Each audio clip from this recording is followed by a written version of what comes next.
அழகிய குடும்பம், 2 சகோதரிகள் அக்கா தங்கையோடு தங்களுடைய அப்பாவோடு நம்முடைய பங்கினுடைய பாதுகாவலி குழந்தை திரேசம்மாள் தான் சிறு குழந்தையாக இருந்த பொழுது ஒரு பயணம் மேற்கொள்கின்றார்கள்.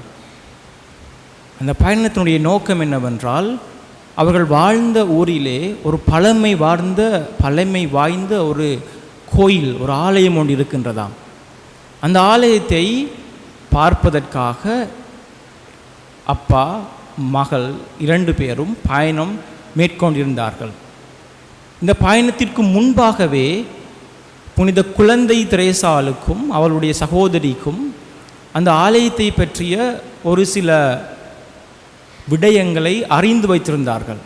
அந்த ஆலயத்துக்குள்ளே அண்டர் கிரவுண்ட் கீழே வேத சாட்சிகள் வாழ்ந்த அடையாளங்கள், அவர்களுடைய பயன்படுத்திய முக்கியமான பொருட்களை பாதுகாப்பாக வைத்திருக்கிறார்கள் என்ற செய்தியை இந்த 2 குழந்தைகளும் அறிந்திருந்தார்கள். அப்போ இவர்களுக்கு ஒரு கியூரியோசிட்டி, எப்படியாவது இந்த ஆலயத்திலே இருக்கின்ற இந்த பாதுகாப்பாக வைக்கப்பட்டிருக்கின்ற பொருட்களை பார்க்க வேண்டும், அவற்றை தங்களுடைய கைகளாலே தொட்டு உணர வேண்டும் என்ற ஒரு ஆர்வத்தோடு இந்த 2 குழந்தைகளும் தங்களுடைய அப்பாவோடு பயணத்தை மேற்கொண்டிருந்தார்கள்.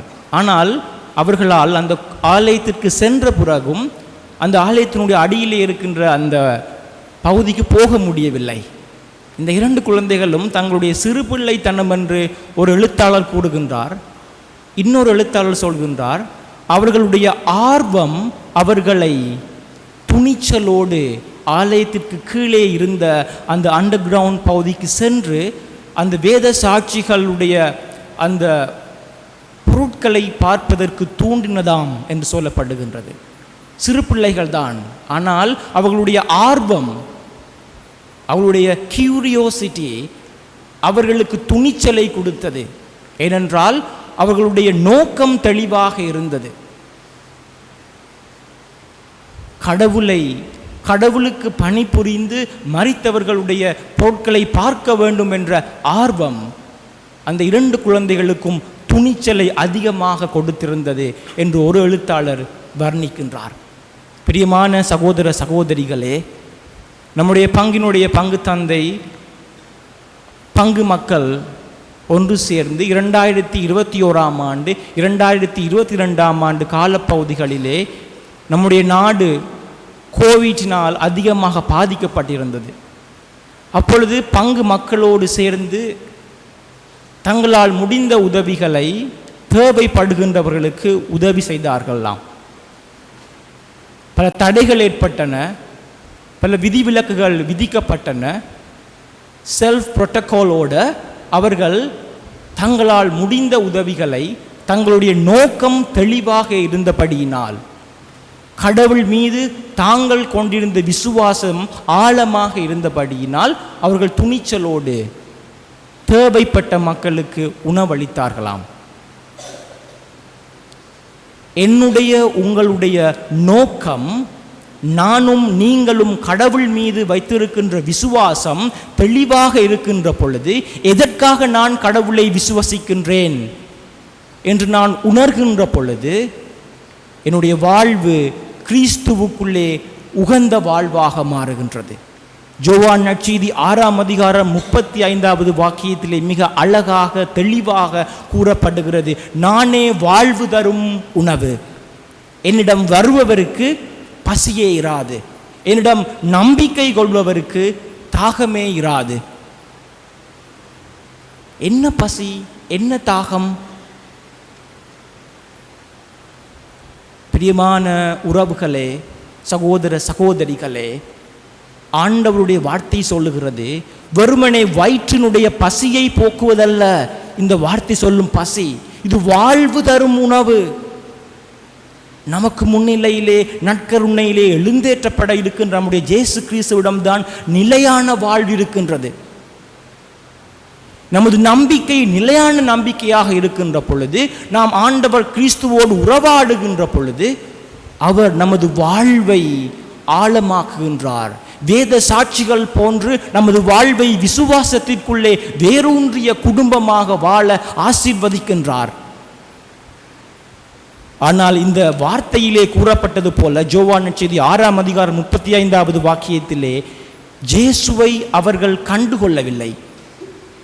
ஆனபடியினால்தான் இயேசுவினுடைய சீடர்கள் சொல்கிறார்கள், ஆண்டவரே, அப்படியென்றால் அந்த உணவை எங்களுக்கு தாரும். ஏனென்றால் அவர்களுடைய பார்வையில் இந்த உணவு அவர்களுடைய வயிற்று பசியை போக்குகின்றது. ஆனால் ஆண்டவர் சொல்லுகின்றார், நானே வாழ்வு தரும் ஊற்று. என்னிடம் நிலை வாழ்வு இருக்கின்றது. என்னிடம் காசு, பணம், சொத்து எதுவுமே இல்லை. நான் உங்களுக்கு நிலை வாழ்வை தருவேன். இன்றைக்கு நம்முடைய பங்கிலே, நம்முடைய ஊரிலே, நமக்கு இடையிலே பல மக்கள், பல சொந்தங்கள் சிற்றின்ப ஆசைகளுக்கும் நிலையற்ற செல்வங்களுக்கும் மயங்கி போய் அடிமைகளாகி நிலையான வாழ்வை மறந்து நிலையற்ற வாழ்வை நோக்கி நாங்கள் பயணித்துக் கொண்டிருக்கின்றோம். எதை கொண்டு வந்தோம்? நானும் நீங்களும் பிறக்கின்ற பொழுது எதை கொண்டு வந்தோம்? வெறும் கையோடு வந்தோம். எதை கொண்டு போகிறோம்? எதையுமே கொண்டு போவதில்லை. வெறும் கையோடு தான் போகிறோம். எதையும் கொண்டு வருவதும் அல்ல, எதையும் கொண்டு போவதும் அல்ல. புனித பவுல் அடிகளார் மிக அழகாக சொல்கிறார், அவருடைய வாழ்விலே அவர் நிலையற்ற செல்வத்தை நோக்கி ஓடினார். கிறிஸ்தவர்களை கொல்வதற்காக, தனது பதவியை உயர்த்துவதற்காக, தனது அதிகாரியிடம் செல்வத்தை பெற்றுக்கொள்வதற்காக, கிறிஸ்தவர்களை கொல்வதற்காக ஓடினார். ஆண்டவருடைய வார்த்தை அவருக்கு கொடுக்கப்பட்டது. திருத்தூதர் பணி 9ஆம் அதிகாரம் 4வது வாக்கியம், சவுலே சவுலே, ஏன் என்னை துன்புறுத்துகிறாய்? சவுல் ஆண்டவருடைய வார்த்தையை கேட்டார். வாழ்வளிக்கின்ற கிறிஸ்துவனுடைய வார்த்தையை கேட்டார். தன்னுடைய வாழ்வை பவுலாக உருமாற்றம் செய்து தன்னுடைய இறுதி மூச்சு வரைக்கும் ஆண்டவருடைய வார்த்தைக்காக தன்னை அர்ப்பணித்தார். இதுதான் விசுவாசம். இதுதான் வேத சாட்சிகள் வாழ்ந்த உண்மையான விசுவாசம். நம்முடைய பயண வாழ்வு, நம்முடைய கிறிஸ்தவ வாழ்விலே நாங்கள் கிறிஸ்துவை ஆதாயமாக்கிக் கொண்டு அவரை பற்றி பிடித்து கொண்டு அவரோடு வாழ்வோம். நமக்கு முன்னிலையிலே நற்கருணையிலே எழுந்தேற்றம் செய்ய இருக்கின்ற நம்முடைய கிறிஸ்து நேற்றும் இன்றும் என்றும் மாறாதவர்.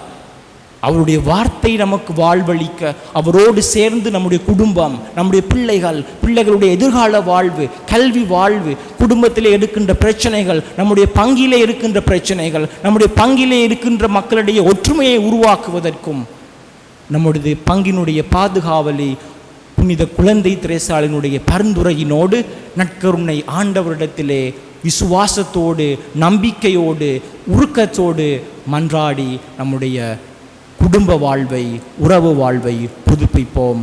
ஆமீன்.